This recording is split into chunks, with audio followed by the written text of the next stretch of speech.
T4 je tank, chápeš?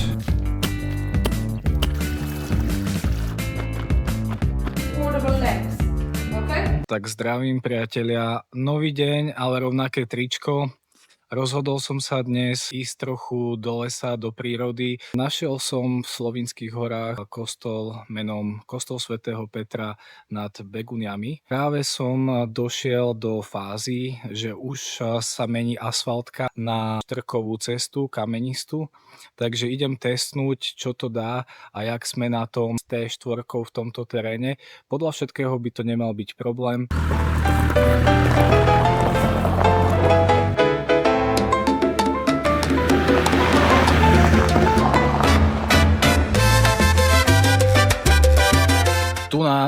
Máme aktuálne na výber dva smery ku kostolu svätého Petra.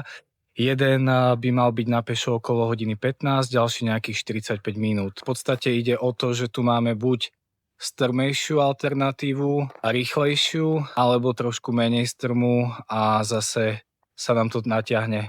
Mám taký pocit, že bezpečnejšie bude zvoliť tú menej strmú a dlhšiu, aj keď akože toto za mnou vyzerá ešte v pohode, ale kto vie, ak sa to tam všetko krúti a tak, a vždycky je asi lepšie si nechať nejaký priestor na manevrovanie, jak to úplne vyhrotiť, že?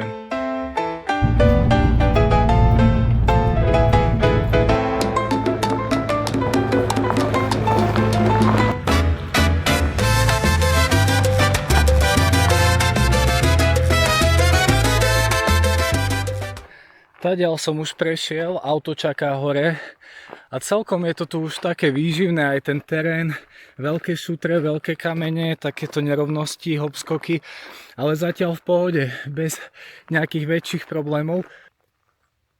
Toto už je celkom také, že prehodnocujem, či do toho ísť, či do toho neísť. Jo. Proste nehovorím, že je to koniec sveta, ale není to úplne ideálne, sú tu už väčšie diery a myslím, že by som tu mal aspoň tie veľké kamene odhádzať, nech nespôsobia nejaký problém a pušujem ďalej.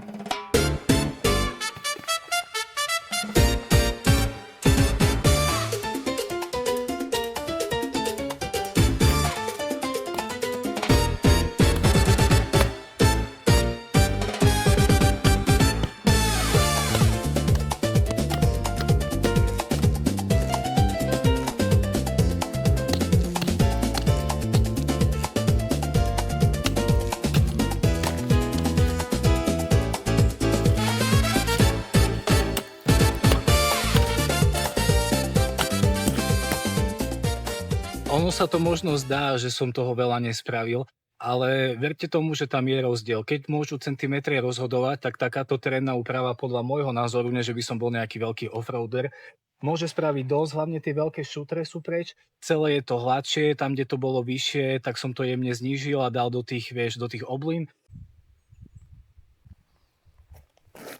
Takže teraz by to malo byť celkom ready, vyzerá to oveľa lepšie, jak to bolo na začiatku. Tam keby koleso spadlo do nejakej z tých prudkých dier a hneď by tam bol šúter, tak ten podvozok podľa mňa nie je až taký vysoký, aby bol neohroziteľný touto situáciou. A chcel by som poďakovať Martinovi, ktorý predával auto vo výbave, ktorá je ready na všetky typy situácií, takže díky za sekerku.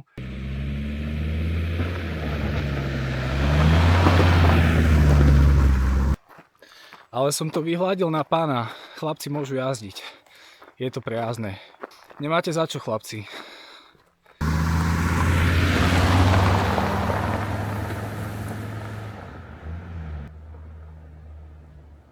Jak je vidno na pozadí za mnou, už som celkom vysoko a už to tu začína byť čím ďalej, tým viacej komplikovanejšie. Tak som si teda pozrel, koľko je ešte ku kostolu svätého Petra. A zistil som, že asi tam, kde bolo raz cestie, tak iba jedna cesta, respektíve tá druhá cesta viedla tam. Ale jak som povedal, cesta je cieľ a ja som sa trošku do toho ponoril a nesledoval som už ani na mapách, že kde presne a tak ďalej. Ale tak tu na celá táto akože čistinka a celá táto cesta sama o sebe je veľký zážitok.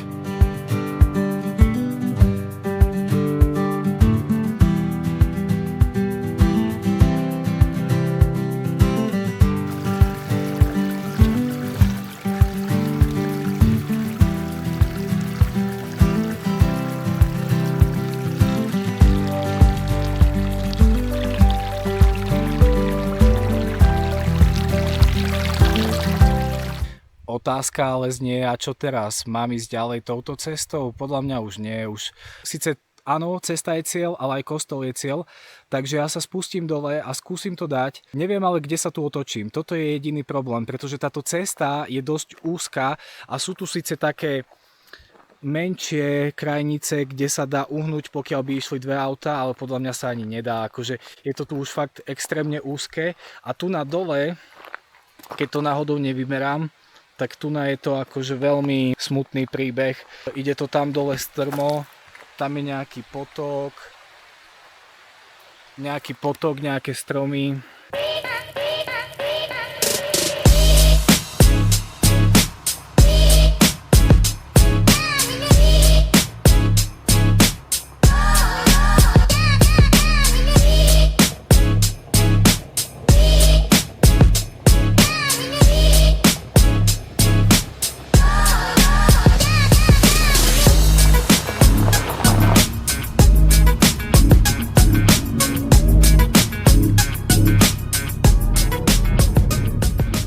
Tam dole spád tak 50 metrov.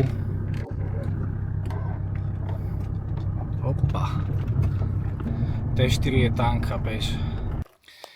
Takže chyba nakoniec bola v tom, že som uveril týmto navigačným tabuľam za mnou, ktoré to síce myslia možno dobre a možno obidve z týchto ciest vedú hore ku hradu, teda ku kostolu, ale asi len jedna z tých ciest je zjazdná autom. A to nie je tá, ktorú som si vybral ja. Teoreticky to mala byť tá jednoduchšia cesta a menej strmá, takže teraz idem vyskúšať tú strmejšiu.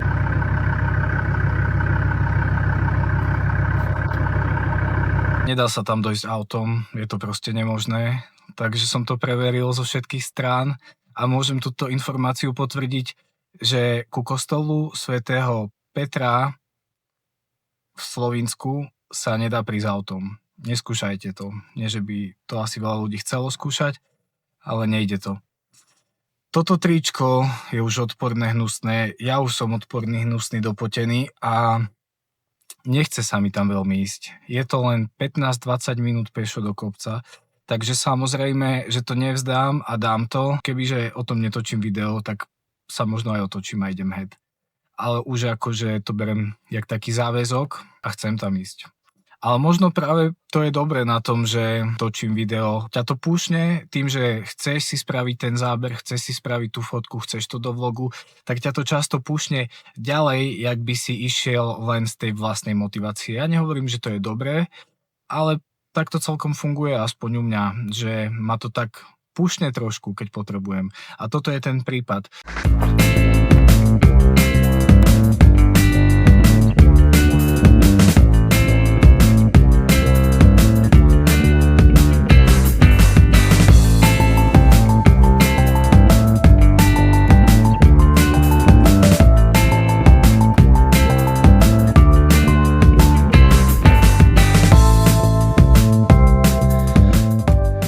Toto by som už asi nedal na aute, čo?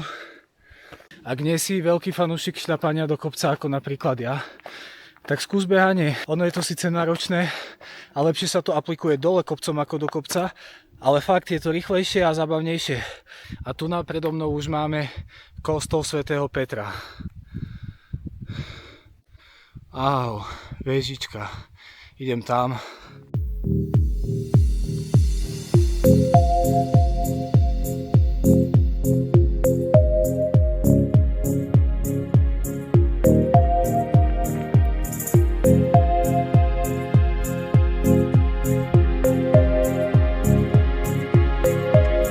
Vybíja sa mi kamera, mám posledných 4 alebo 5% baterky, takže mám čas len povedať, že som veľmi rád, že som sa púšol a išiel tu.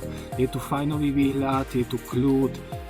Akože v tom je dobré vlogovanie, že sa púšneš trošičku a ešte si to aj zachytíš a zdokumentuješ. Za mňa nice.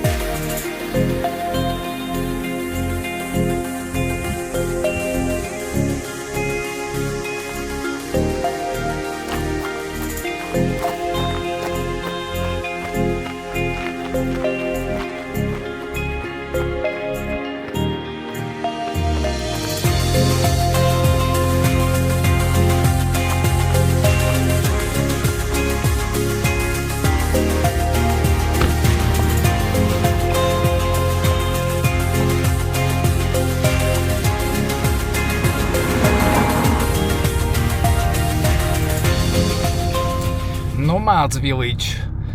Apartments, clamping and tent. No tak uvidíme. Uvidíme, akí nomádi sú v Nomads Village.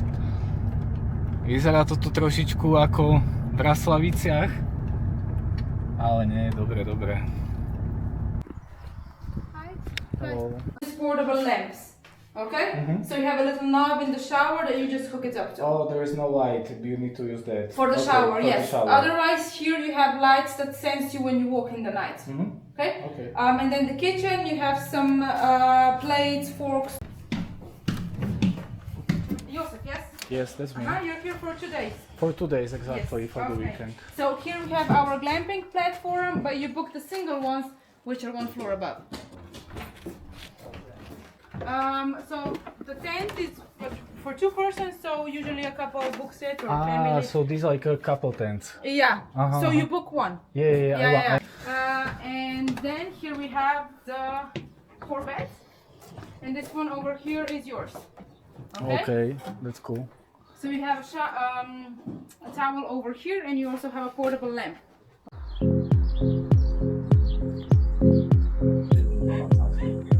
Yeah,